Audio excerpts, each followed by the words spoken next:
I think the statement "be still" means don't move. Don't move. Not moving. Just be still and take a step back and look at the bigger picture. Like sometimes people get wrapped up in like their own lives and the busyness of their own lives. They don't like take a chance to like really enjoy it. Like relax and chill out. Be still, kind of like let God lead you where you're supposed to go. Just take a moment to look around and notice everything that's around you and enjoy life. How and where can we find peace and stillness in our lives when we are surrounded by so much noise and chaos? From the moment we wake up in the morning to the moment we go to bed. And sometimes even after, there are sounds filling the air. Television, computers, video games, iPods, stereos, people. Trucks, cars, planes, heavy machinery, the list goes on and on. And this is the soundtrack to our unbelievably busy lifestyles. But when we are that busy, when life is that loud, where do we find God? Do we even know what it means to be still? Be still and know I am God. That's what we'll be talking about today. Hi everyone, I'm Justin. And I'm Carolee. And this is Real Faith TV. The teens on the street we met at the beginning of the show all seemed to get what it meant to be still. Chillaxing, just taking time to slow down and being with our own thoughts. Our spotlight guest, Ryan O'Connor, is a pastoral associate for the youth formation at Christ Our Light Church in Cherry Hill, New Jersey. Ryan knows very well what it means to be still. He dedicates parts of his day to take the time to be still and connect with God. Let's meet him now and find out how he describes being still. And how a particular moment of being still with God transformed him so much that he changed his major from pre-med to theology.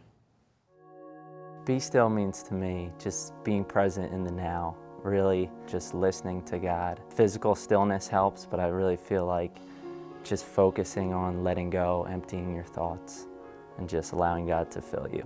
When I first heard about Christian contemplation, there was a desire in my heart that I wanted to be still because I was so used to doing that there was this urge I just wanted to stop and be with God. One moment in particular that transformed me was down in Cape May during a freshman retreat when I went to Villanova, and I was just on the beach and just walking. It was nighttime, it was dark, and it was during the fall, and I just rolled up my pants and just walked along the water towards the lighthouse and really just felt God's presence in the stillness. It was a powerful moment to me. It made me realize I wanted to study theology, and I started as a pre-med major in sciences, and it's just a simple moment of communion with God. When he talks about being still, it reminds me of flying for cheer. Because as a flyer, you have to tune out the music around you and everything else, and you really have to be with yourself and just let God take over, and you have to count the beats in your head and make sure that you're holding yourself upright. I like how we said it's like surrender. I think just for you to surrender yourself to God and just let him know that he's always there for you, and instead of thinking like you could do it on your own, like you do need him. So that really stuck out to me. Yeah, most definitely. Let's see how comfortable our studio guests are with being still. Okay, they are Maddie, Gabrielle, Allie, Caitlin, Colleen, Rick, and Christian. What does it mean to you to be still? Have you ever experienced being still and connecting with God? For me, it can just be taking a walk and seeing something beautiful, like a dog playing with a kid. Just appreciating what God made for us to enjoy. I agree. I think that I don't experience being still as going out and making time specifically for it, but instead just experiencing the things that you encounter through your daily life. And maybe I should go out and make time specifically for it, but I haven't yet. I take time each night to be still and pray. Just take a moment and know that God's there. I really like going to adoration, especially like silent adoration or solemn adoration. And it's really good for me because my life gets really crazy and hectic, so it's good for me to make sure that I keep up my personal relationship with God and that it doesn't get lost just in the shuffle of everyday life. King David is the writer of the Psalms. They are a collection of 150 songs and prayers. In the 46th Psalm, he writes, "Be still and know that I am God." The first step is to be still because in the stillness we will find God. Next, the teens on the street tell us if they ever felt the presence of God in their stillness. And if they have ever had the urge to have a deeper connection to God. I don't know if I have been in a place where I've been still and felt the presence of God. That summer church retreat that I had, yeah, there were times that I definitely felt the presence of God. When I'm just by myself, I'm always thinking about that type of stuff. It's always going through my head. I mentioned earlier I'm a baseball player. Josh Hamilton, he was a baseball player that was using drugs, and he says that he has a nonstop inner dialogue with the Holy Spirit. I felt the presence of God in a quiet place in church. I have actually once. I was going through a hard time in my life, and I prayed and something good happened to me the next day. Now, I can't really recall a time where I've been still and just felt his presence, you know. Do you ever have the urge to be still, to slow down, to have a quiet time with God? Yes, that I do feel. I feel it is important to take a break and grow closer to God. It's like a lifelong struggle and like a lifelong journey trying to like constantly getting closer to Him. Especially after like a busy day on the boardwalk with all these people around me. Sometimes I've had the urge to be still and be with God. When I'm praying, I guess. It's when I see like really religious people that are just have a lot of faith, and they're usually really positive people, so it makes me want to be the same. It's important for like you have still time every day, slow down, connect, pray. Sometimes I need to just take a few minutes to stop and, you know, take a look at my life and see where everything is and just relax. I think it's something that we think about and even desire, but it's not the most popular thing for people our age to do. You know, meditate. Meditation is, however, one of the 3 categories of prayer, according to the Catholic Catechism. In addition to meditation, there is vocal prayer and contemplative prayer. The Catechism also tells us that meditative prayer requires more stillness and less noise. It engages thought, imagination, emotion, and desire. Contemplative prayer is a place where we fix our eyes on Christ. Contemplation comes from the Latin contemplare, which means becoming absorbed in God's presence in prayer. How familiar are you with these 2 types of prayer, meditation and contemplation? I'm fairly familiar with them, at least in terms of what they are, because I took a theology class on spirituality my freshman year. But in terms of actually like doing it, it's kind of harder to actually get myself to do it. But when I do, I really like it, and I find myself not really thinking about all the academic-y stuff about like, okay, meditation means this, contemplation means this. Is more just being still and feeling God's presence. I'm more of a meditation person. I take time each night to be still and write in a journal, which like helps me like reflect on things that I do each day. Yeah, same with me. I think meditation is kind of like my kind of favorite type of prayer, because I go to adoration and it's just, I can just have my thoughts all in my head and just thank God for what He's given me and just really talk to God on my level, and it's really easy for me. There's so much distraction in our lives. It's just easier just to go with the flow, and if there's a moment where all of a sudden you find yourself just thinking about Jesus and sitting there, that's when you do it. I don't make time to do it, I just let it happen. When I think of meditation, I think of the mysteries that you meditate on during the rosary, and that's really the only type of meditation that I do. I try to go to church as much as possible and, you know, take time each day to, you know, figure things out. Say, you know, God, what do you want to do with my life today? It's almost like wearing earplugs in a sense, filtering out the noise and then just listening to your own thoughts and then connecting, you know, with the thoughts of that which is greater in a sense. Next, Ryan tells us a little bit about contemplative prayer. And why it is the key to his life every day. What is contemplation?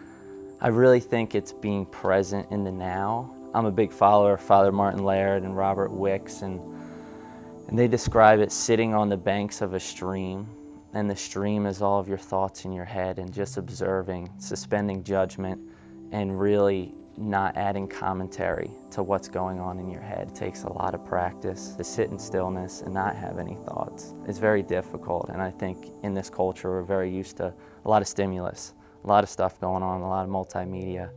And I know personally when I don't have anything to do, I'm looking for something to do. But I've learned throughout life, the more uncomfortable I am, the further I can grow, especially spiritually.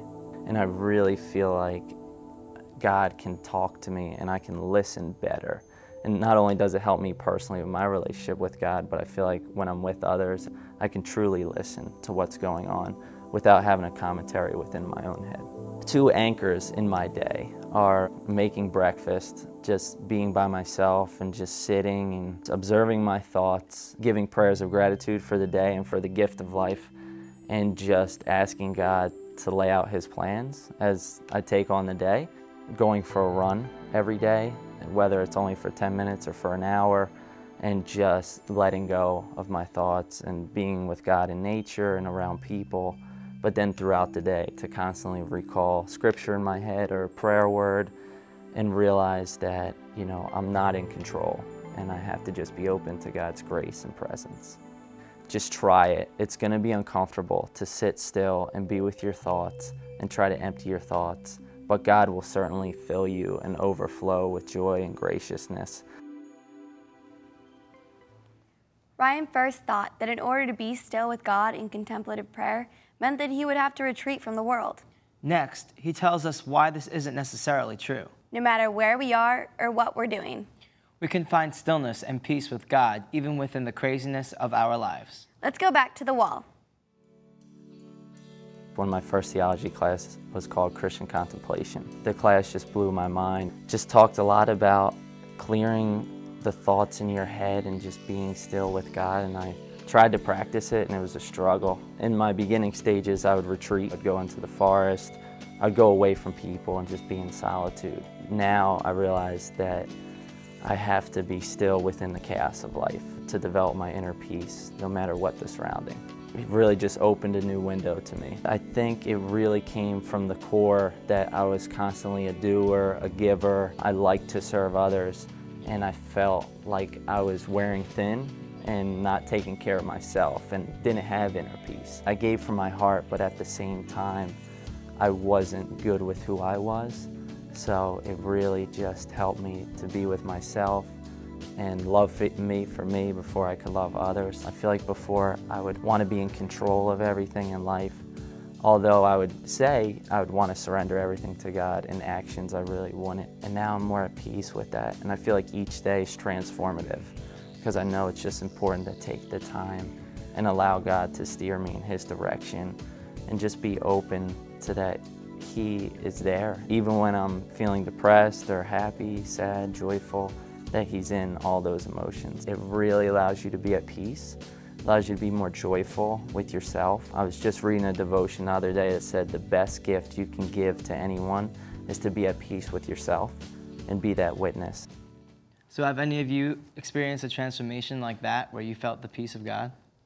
One time when I felt the peace of God was actually during a meditation, the meditation right before you go into confession. And I was really struggling with this inner sin that I had committed. And it was going around in my head, and I was like, I was so afraid of saying it out loud, and I didn't want to confess it. So then right before when I went into confession, just this overwhelming peacefulness came over me, and I was ready to go in and say what I had to, and I just felt that God was with me in that time. At the moment when I was questioning God's existence, I was, just clearing my mind, saying, if there is a God, give me peace in this moment. I just started to relax and started to feel happy. Just taking time out of the hecticness of the world brought me closer and, strengthened my faith. I went to this World Leadership Congress. The last day, there was a banquet, and there was a dance afterwards, and it was really hot in there. So 2 of my friends and I walked outside and just looked at the skyline across the water, and it was just beautiful, and it was just a moment that we all were able to share together, and I just felt the presence of God there. I was taking finals, and studying for it, it was kind of daunting because of what the information was and how much of it there was, and I just prayed to God to help me to do well on this test. And going in, I just felt this calmness in me, and I knew I was ready for it. I knew that He was with me. I could definitely relate to what Ryan was saying about being so busy that it just seems like there's no time. And I find that sometimes, like, when life gets the craziest for me, then, like, taking the time to be still is the most rewarding, because it's just like, okay, like, I'm stressed. I can't, like, do this anymore. I want to be productive. I want to get everything done, but sometimes, like, the most productive thing to do in a way is to, like, take time to just, like, stop. It's like God is telling me, like, no, like, stop it. Be with me now. And then I know that I'll be able to do whatever else I had to do better than I would have before. French writer Georges Bernano wrote that the desire to pray is already a prayer. All we have to do is take the next step and to actually pray and talk with God. Next, let's find out if the teens on the street ever feel the urge to slow down and have personal time with God. And if they might like to try meditative or contemplative prayer. All right, y'all, take it to the wall. Yes, I do want to like slow down and have personal time with God. Like, I'm one of those people who is always on the run and always busy, and I don't really get the chance that I always want to just step back and like relax. Kind of like an everyday thing. You always want to be as close as you can to God. Especially when life gets tough, I definitely have the urge to have that deeper connection with God. And I usually handle about that by praying or talking to him about it. I've been by myself, just relaxed, but I'm not necessarily meditative. I haven't really experimented with that. I've not tried meditating or any kind of prayer, sorry.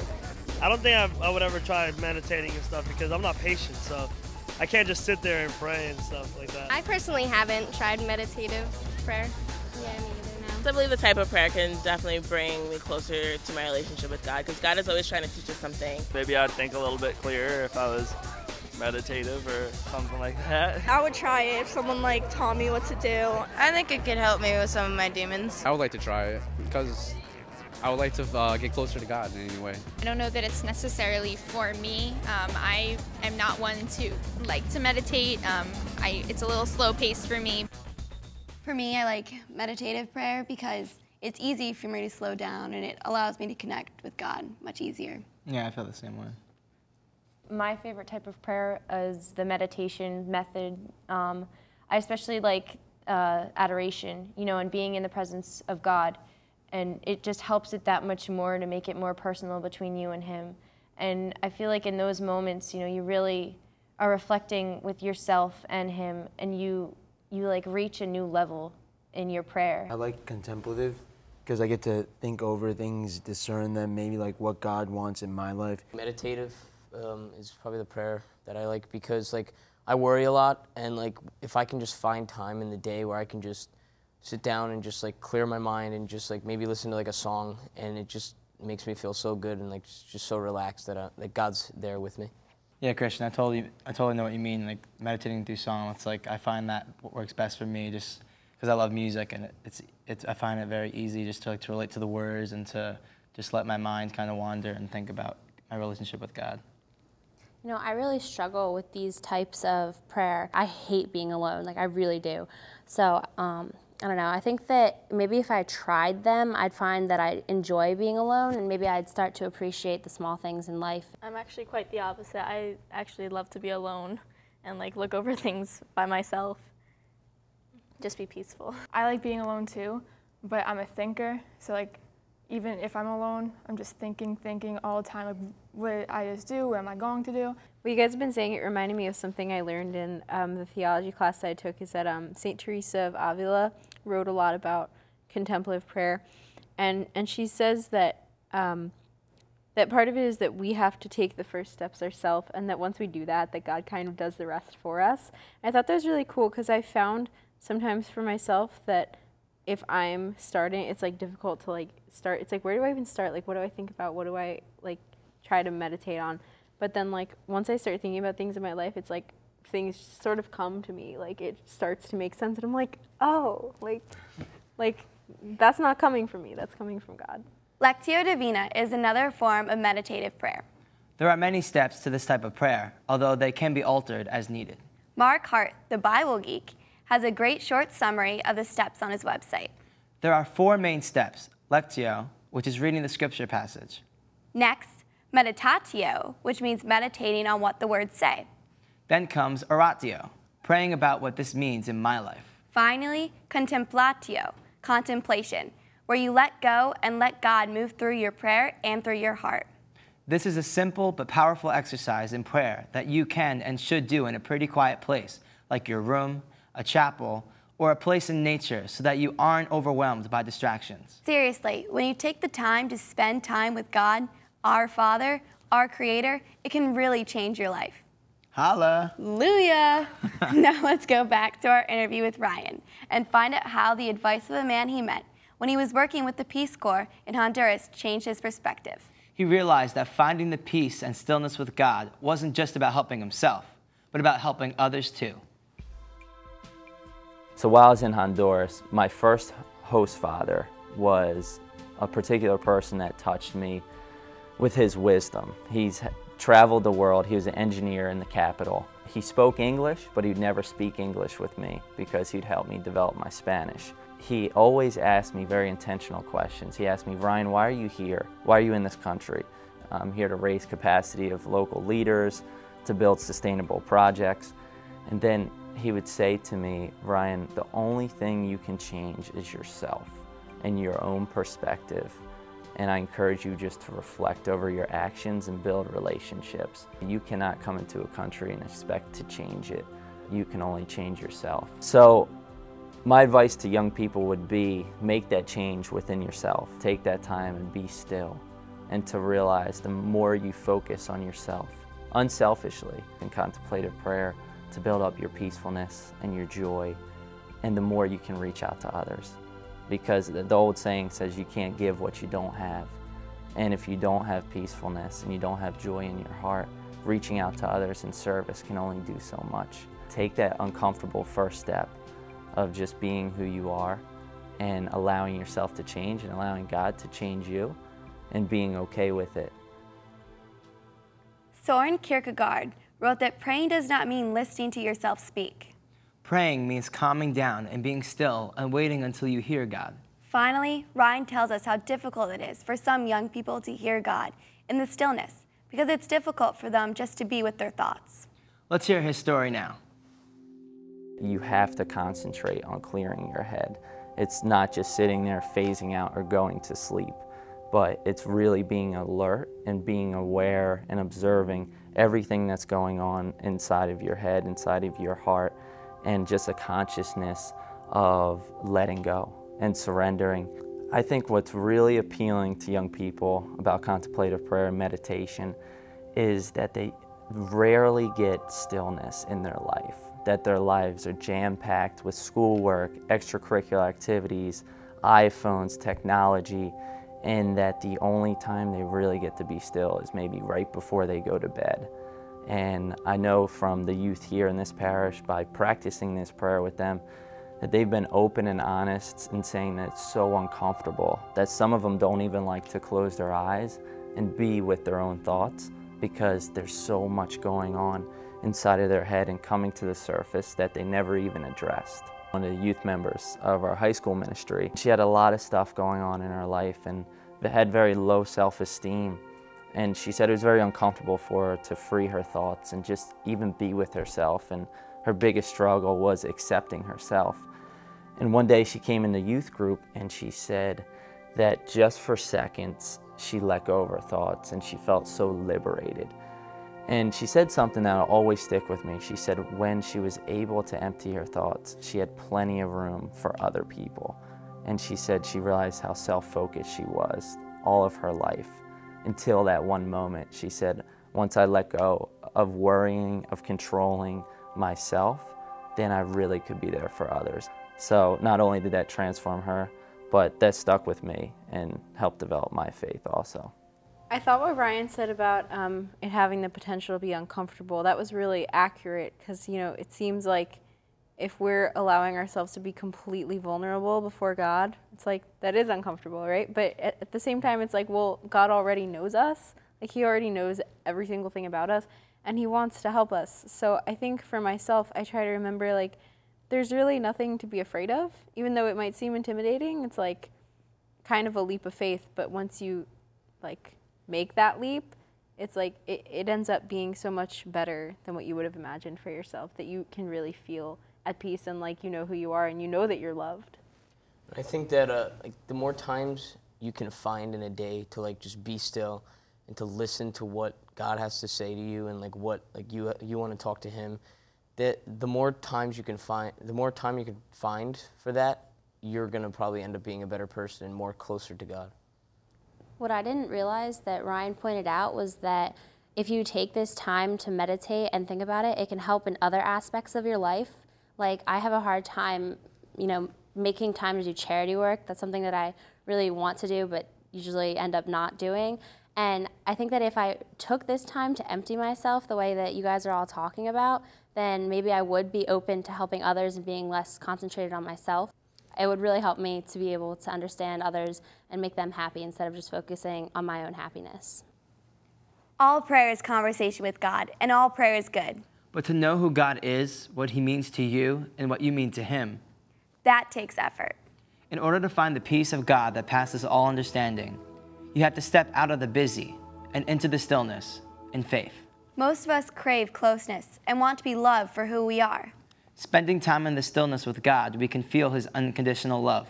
It's an amazing experience that you can't get from any other source in all of creation. Have you ever experienced God in the stillness? We'd love to hear your story. Contact us at realfaithtv.com. Or share your thoughts with us on Twitter. Finally, we'll leave you with another quote from George Bernano. He said, "Suddenly I experienced a silence like a presence. At the heart of this silence was the One, who is Himself, silence, peace, and tranquility." So let's try to make that connection with God. Take a break from the noise that surrounds us and tune into God.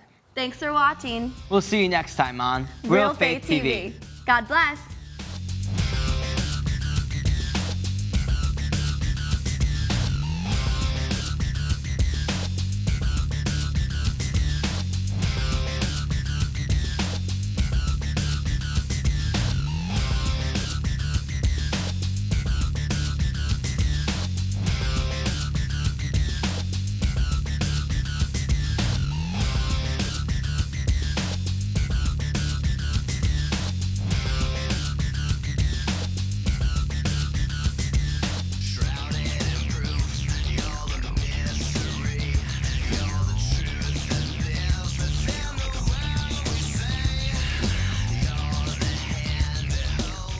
Nine out of 10 wildfires are caused by humans. If you see someone in danger of starting a wildfire, step in and make a difference. Because 9 out of 10 wildfires can be prevented.